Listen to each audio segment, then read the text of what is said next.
On True Crime Today, NXIVM back in a courtroom. It could happen with Keith Raniere being right there as allegations of evidence tampering fly.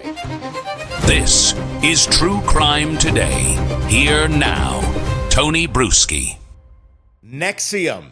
What is it, and why do I have a graphic behind me of a woman with the word NXIVM on her? That's NXIVM. That is how they spell NXIVM. That's Keith Raniere's way of spelling NXIVM, his organization that began back in the 1990s. We're going to talk about that in just a second and explain to you exactly what that organization it is, what happened, why he's in prison, and what these new allegations of evidence tampering mean. Because if true, and if it can be proven, could put him back into court for a retrial.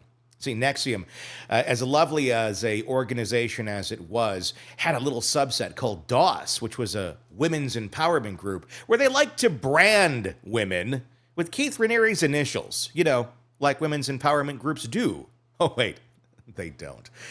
But as you can see on the graphic, that's what they did.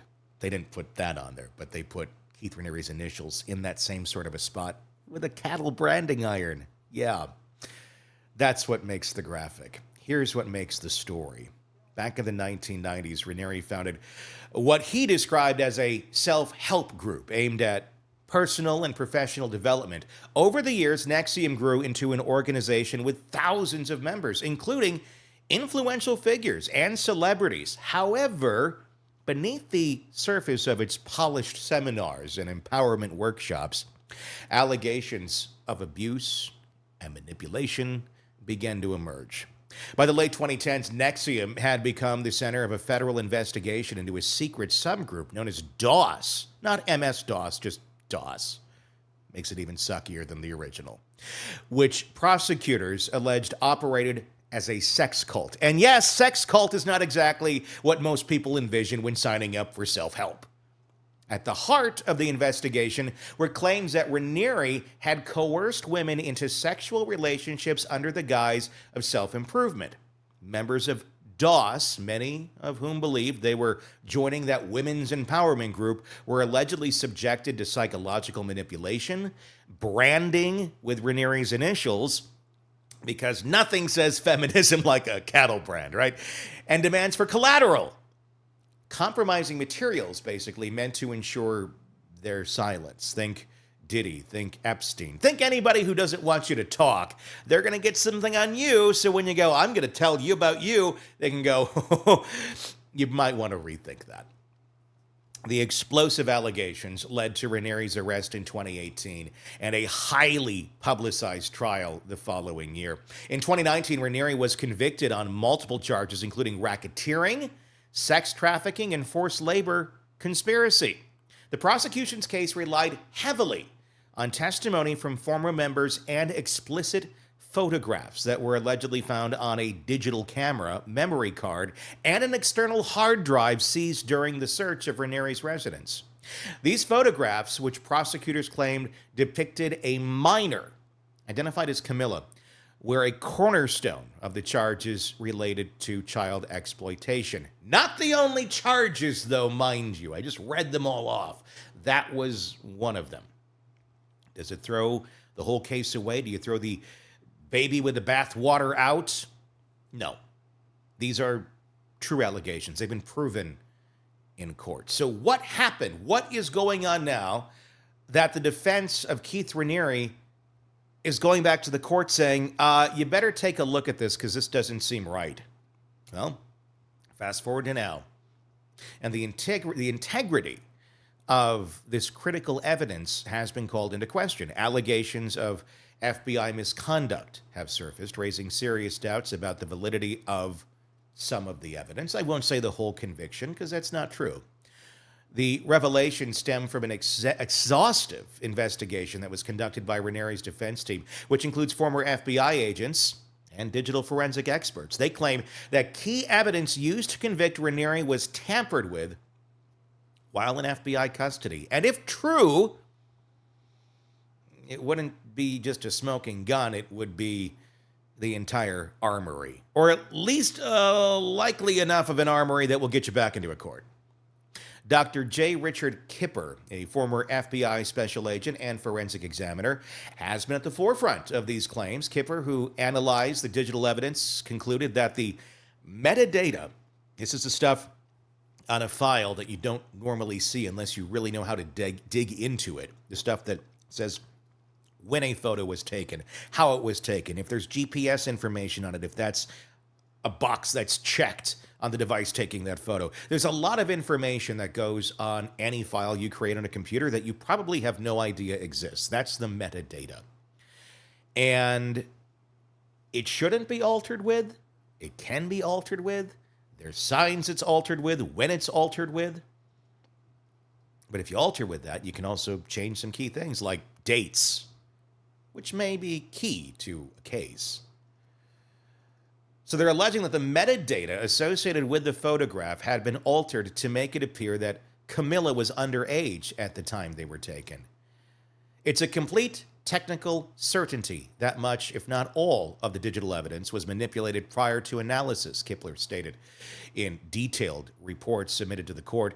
That phrase, completely technically certainty, or technical certainty, is about as rare in legal circles as an unscripted reality TV moment. According to him, the abnormalities in this and the metadata were not consistent with standard digital file behavior and indicated deliberate tampering. Supporting Kipper's findings about this data for Keith is another former FBI senior forensic examiner, Stacey Eldridge, who also reviewed the evidence and said it's clear that the photos in this case were planted there. Eldridge's analysis highlighted several irregularities, including gaps in the chain of custody and evidence being accessed without proper forensic safeguards in place. These findings have raised alarms about the FBI's adherence to its own protocols and whether standard procedures were deliberately circumvented in this case. It's the kind of thing that makes you wonder, was this an investigation or an episode of CSI We Forgot the Basics? One of the most damning pieces of evidence presented by the defense is a timeline discrepancy. According to the court filings, the photographs in question were discovered by the FBI 11 months after the initial search of Raniere's property. During this time, the memory card containing the photograph, or the photos, was accessed without the use of a write blocker, a critical tool that prevents data on digital storage devices from being altered or overwritten or erased or whatever. Dr. Kipper pointed out that this alone should have disqualified the evidence, stating if the FBI allows such breaches in protocol, it raises serious concerns about what other manipulations might have occurred. In other words, it's like finding out the referees in your championship game were also betting on the other team at the same time. The defense's claims are bolstered by testimony from Kenneth DiNardo, a 23-year veteran of the FBI and a senior evidence technician. DiNardo's analysis of the search procedures conducted at Raniere's residence revealed significant irregularities. He alleged that the search team appeared to have choreographed their discovery of key evidence, violating standard FBI procedures. For instance, DiNardo cited the discovery of a camera allegedly used to take the incriminating photos that was not properly logged during the initial search and was later found under questionable circumstances. DiNardo also pointed to a pre-filled evidence log, which included items listed before they were actually recovered from the scene. These are the allegations. This constitutes evidence fabrication, he wrote in his report. In other words, they didn't just jump the gun, they reloaded and fired twice for good measure. Adding to the controversy, Alan Dershowitz, a prominent constitutional lawyer, has publicly called for a thorough investigation into the FBI's handling of the case. If true, these allegations represent a staggering level of government misconduct. Dershowitz said, while not officially part of Raniere's defense team, Dershowitz has consulted with his attorneys and expressed concerns about the broader implications of these claims, saying, quote, if the FBI can tamper with evidence in a case like this, what's to stop them from doing it in other cases, he questioned. A fair point, and one that should make anyone who's ever watched Making a Murderer feel just a little bit queasy. I mean, think about it for just a second here. If the evidence was, in fact, tampered with. That's not good. That will end up putting a case back in court. Even if you have a mountain of evidence over here that says you did these horrible things, and it's unrefutable, undeniable. You have one little piece over here that, this metadata just doesn't look right. And we want to go with things that are right and not tampered with. But unfortunately, that's where you get humans that mess things up. Humans that go, I know we got that pile over there, but we really, really want to watch him burn. Let's take this little extra piece here and let's drop it on the scale and see what happens. The problem with that, it's tampering. You don't need to add more to existing evidence. You can't add more to existing evidence because evidence is evidence, and you can't go back and put more things into evidence that aren't there. And you can't alter dates to show someone is a different age than what you're wanting them to be. There's a lot there. It didn't necessarily need an underage person into the mix to put Keith Raniere away forever. But if these things were altered and that played a huge part in the prosecution's case in chief against Keith Raniere, we could see this done all over again, meaning everybody has to come back. Victims have to relive their trauma on the stand. And Keith Raniere gets a second chance at freedom. Will it go there? Could it go there? Yeah, it could. Is it guaranteed right now? By no means. But we've seen this in so many cases. Allegations of it happening in the trial of Karen Reed.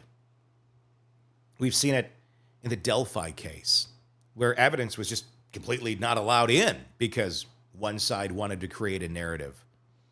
You can't go into a trial going, if you're on the outside, I know exactly what happened here. That's what the trial is for. That's what the arguments in the trial are for. That's what evidence is for. Of course, each side is going to argue their narrative, but that narrative better be honest and it better be true.